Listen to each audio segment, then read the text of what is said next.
Thank you. I'm Douglas Cowieson. I'm the only thing standing between you and the adult beverage of your choice. Makes it a high-pressure event. I'm going to talk about building leadership culture and just changing culture, driving that through the organization.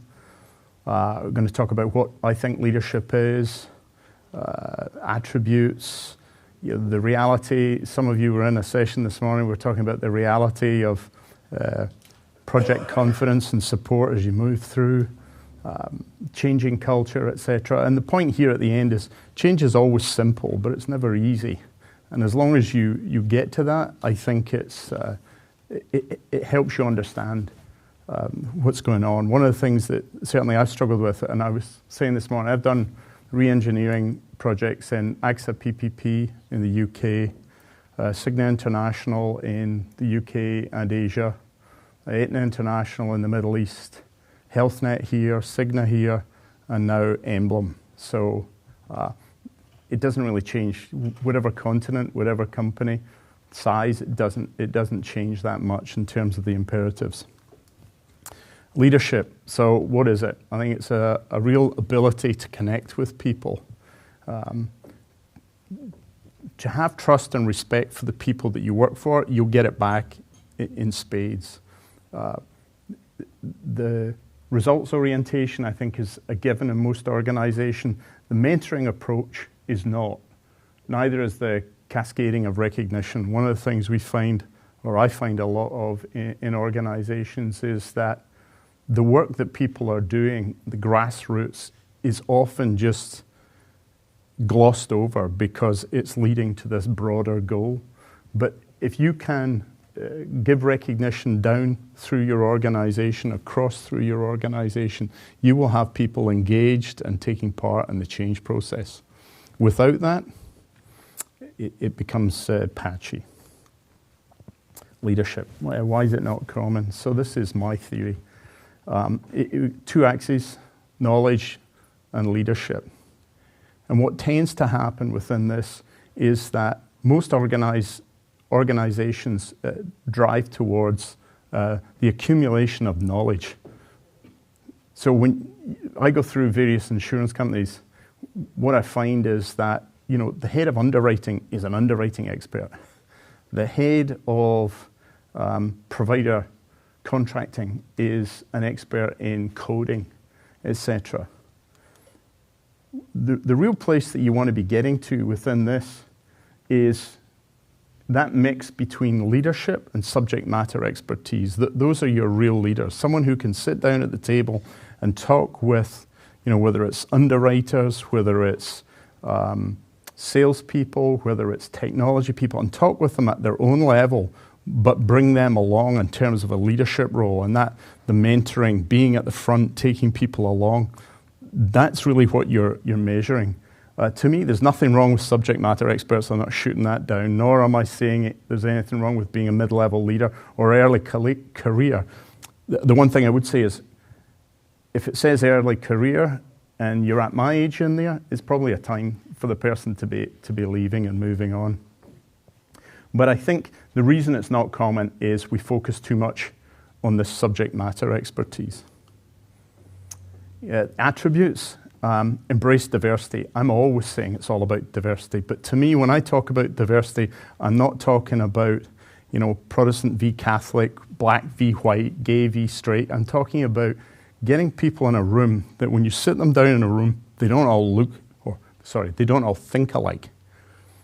And that brings a natural tension. One of the best experiences I had was the first time I came to the United States was to work for a guy, Bill Taylor, who was head of Cigna. In that day, P&C, life, everything. And one of the first things he did was he brought people from 12 different either countries, departments, divisions, sat them in a room. And then what we did was we went through this exercise where it was you had to identify the 10 things that you would take with you if you were trapped on the moon in an exploration vehicle and you had to get back to the mothership. And there was this long list of items. And the crazy thing was, there was an answer. NASA had actually worked out what the answer was. You look through it, and of course I looked through it. One of the things on it is Colt-handled pearl-handled Colt revolver pistols. And I'm thinking, geez, only in America could people think about taking a gun to the moon. There was an inflatable raft. There were radios. There was oxygen. There was everything. So what they did was everybody sat down and picked, what 10 things would you take? So I think the highest score was maybe low 50%. Then they sat us in 2 groups of 6, and the groups get into the 60s. Sat us down in 3 groups of 4. Suddenly we were in the 70% one. By the way, the guns were things that you should take with you. But what it showed was 12 people who had never met before, who had no expertise in the subject whatsoever, had never, didn't even come from the same culture. Throw them in a room and give them questions about a subject that they know nothing about, and they will come up with better answers working in a team than they will on their own. And for me, that's been a learning I've stuck with. So that's the embrace diversity. Take responsibility. Your team will love you to death if you let them take risks, and you're going to take the responsibility when it goes wrong. If you're taking risks, by definition, it will go wrong. Demonstrating humility and honesty. I would like to think, certainly for me, I'm very good at just saying to people, you know, I was an ass today, or I'm not very good at this, can you help me with this? And the feedback I get from all the teams that I work with is that gives them comfort in able to say, you know, geez, I thought I was the only one that wasn't good at it and didn't want to say. When you're open and honest about your own anxieties, fears, whatever, to me that drives team behavior and drives you as a leader forward. An ability to recognize and deal with both good and bad players is important. So what makes a good team? You know, one of the things to say at the very end here is, I like to use analogies all the time, but if you've ever been in a good team, you know you're in a good team. You don't need someone to write down what it is. It's all about, you know, you've got a common goal, there's respect, each of you's doing what you're good at. You understand that although you've got a common goal, each of you has a different role to play. With the diversity of nationalities we've got in here, there's actually a Rugby World Cup going on at the moment, if some of you didn't know that, which is, I think, the 4th largest sports tournament in the world.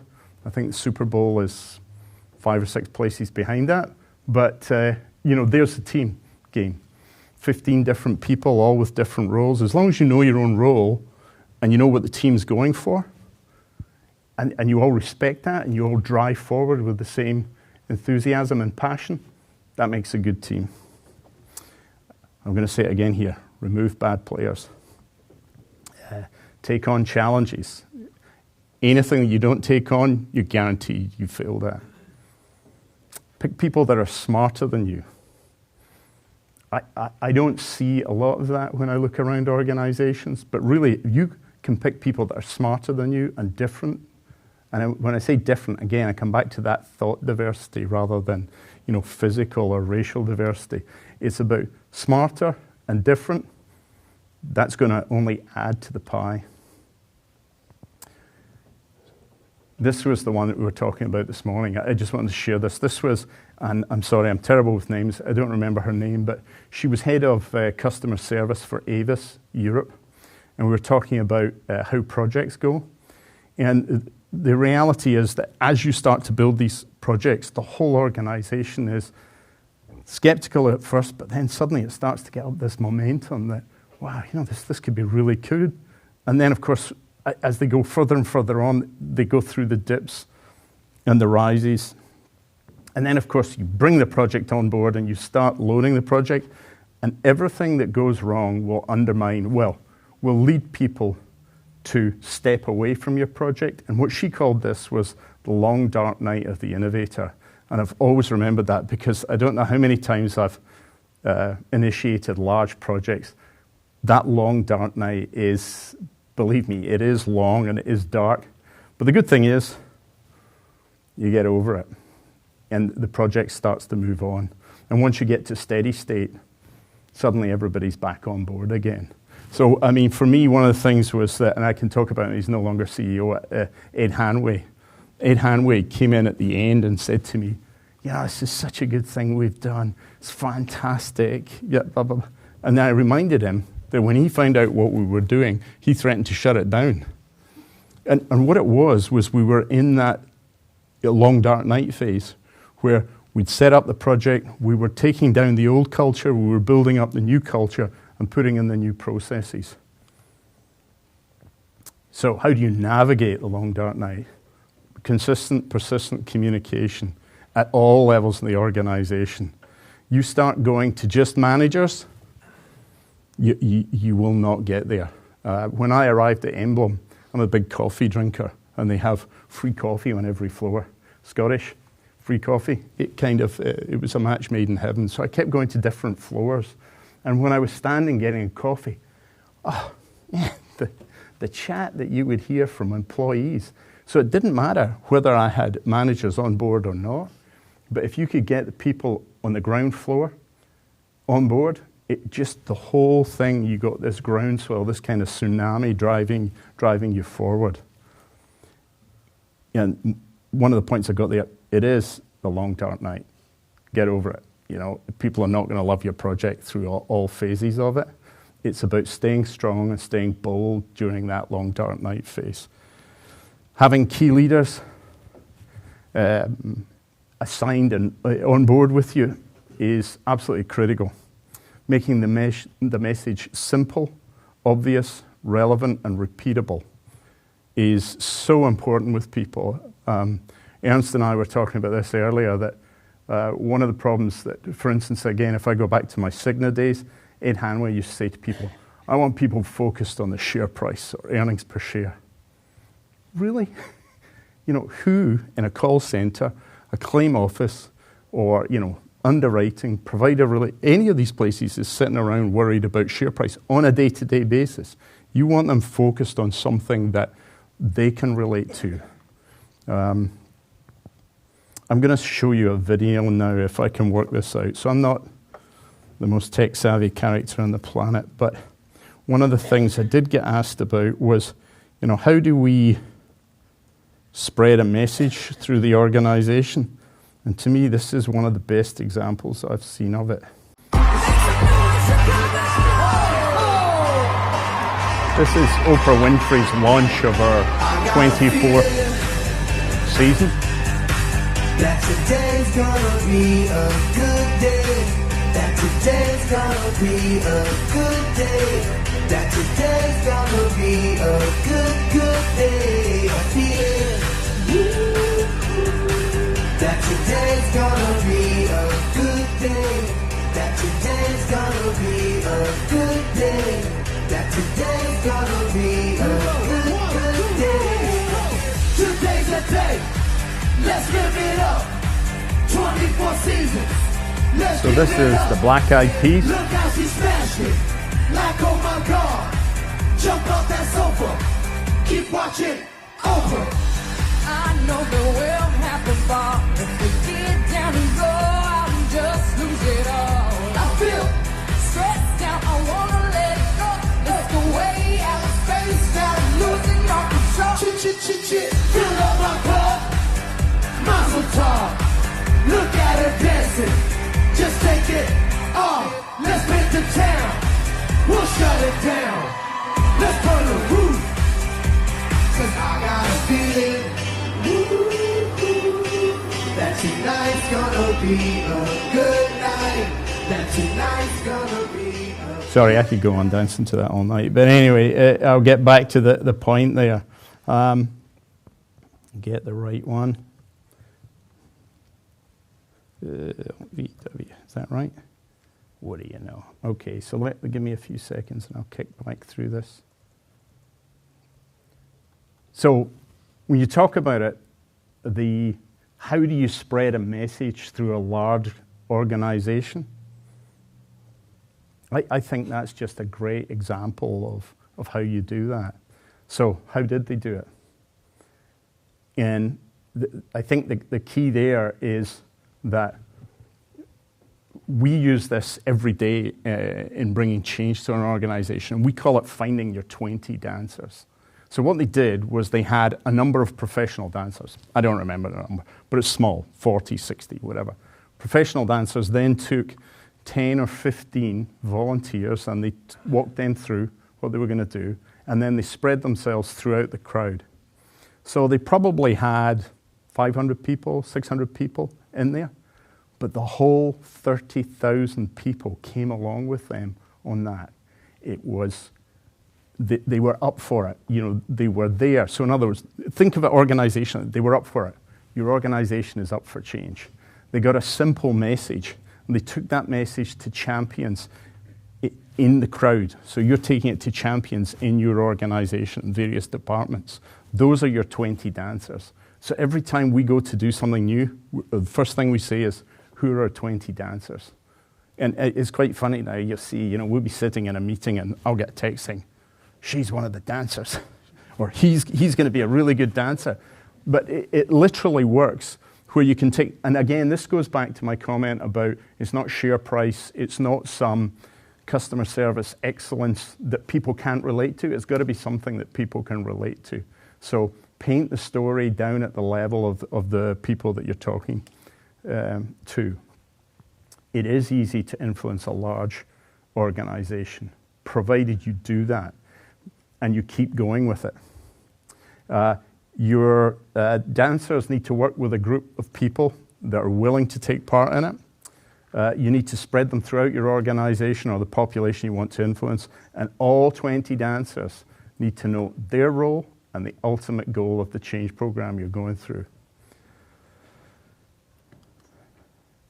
I'm going to just finish off on this, and then I think, or leave it like 10 minutes for questions at the end.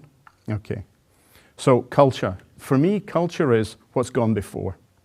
So I'm trying to think of so really good examples. You see them when you look at cultural norms and differences between countries. So I've been living in the United States now for 18 years. I still cannot get myself to call trousers pants. In Britain, pants means something completely different. So there's some cultural things you just can't change. And sometimes when I do this, I put up a slide of a pair of platform boots. They were my platform boots. So some things are good to change, some things you can't change, and some things are not good to change. But when you're talking about the culture, just understand that it's what has gone before. Breaking the old culture, if you want to change culture, you have to break the old one. Because otherwise, everybody's into the same thing, and they'll go in every day and they'll keep following what's gone before. If you don't break that, they will not adapt to the new culture. People who are the right ones to break the old culture are often not the right people to build the new culture. So that's a bit like, and I'm not saying you can't be both, but it's a bit like the person that runs the small corner shop might not be the right person to run a small chain of shops. The person that runs a small chain of shops might not be the right person to grow a multinational chain. So it's horses for courses, but don't assume that because somebody did a change at one level, they're the right person to do it at the next level. You've got to be all the time, I think, looking at these people and saying they have to have the chutzpah to take down the old culture. They have to have the physical presence, and it is a physical presence to bring down the old culture. In those situations, you are breaking something. Building the new culture is, if breaking something down is the physical presence to do it, as you build something up, it's the leadership skill where, using that old sort of World War II thing, as you climb over the top, everyone's coming with you. That's how you build a new culture as you go forward. The leadership, I heard a couple of questions earlier on. What do you do with a sponsor that's trying to do this, trying to get too involved in detail? The reality is you've got to keep leaders focused on direction, not on the physical content. So we talked about this once before, and we had done a I'm going to forget the name, a blog or something for this. And it was the story of the masons chiseling away at the stone in the bad weather. I don't know if you ever heard this story, but it's, the guy's chiseling away at the stone, and there's like 5 of them. And someone comes along and says, so what are you doing? And the first guy says, it's pissing down rain here. I'm chiseling away at this damn stone. I'm doing the same thing over and over. You get to the guy at the other end who seems quite happy. And what is it? He said, well, I'm building a cathedral. And that's the piece that you've got to get to, is even though people are doing small pieces of the work, if they don't have that vision of what the future is like, they're just chiseling stone in the pouring rain. The leader's job is to keep the vision of the cathedral up there. Change is simple, not easy. I'm just going to talk about the 3 groups at the bottom here. So this was something I did, well, you can tell it's a while ago because I've been here 18 years, but I did it in the UK. Status Quo was actually a famous band, in the 1970s. That was when I had my platform boot, so it is going back. But when you go to make change, what you're going to find is there's a lot of people quite happy with the way things are. And you tell them you're going to change something, they're not that happy about it.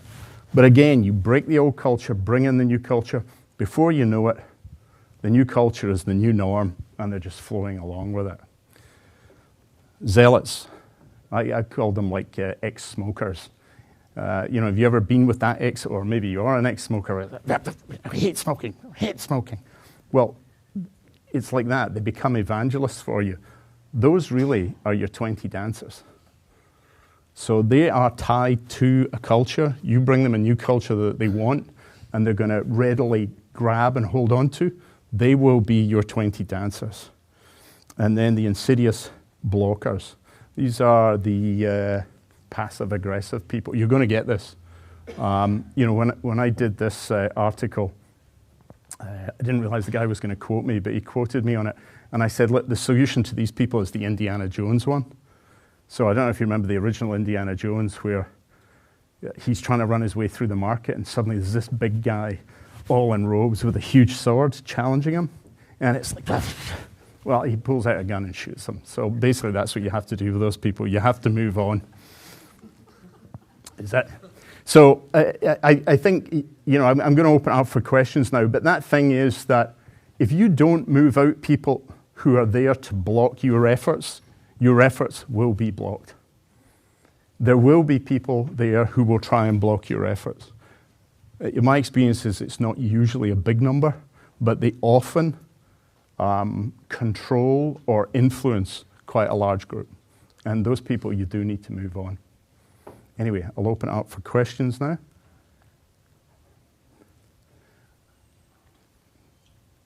I hear adult beverages calling. Well, I'm going to be next door because I'm definitely going to have an adult beverage, so we can catch up with you then. Thank you.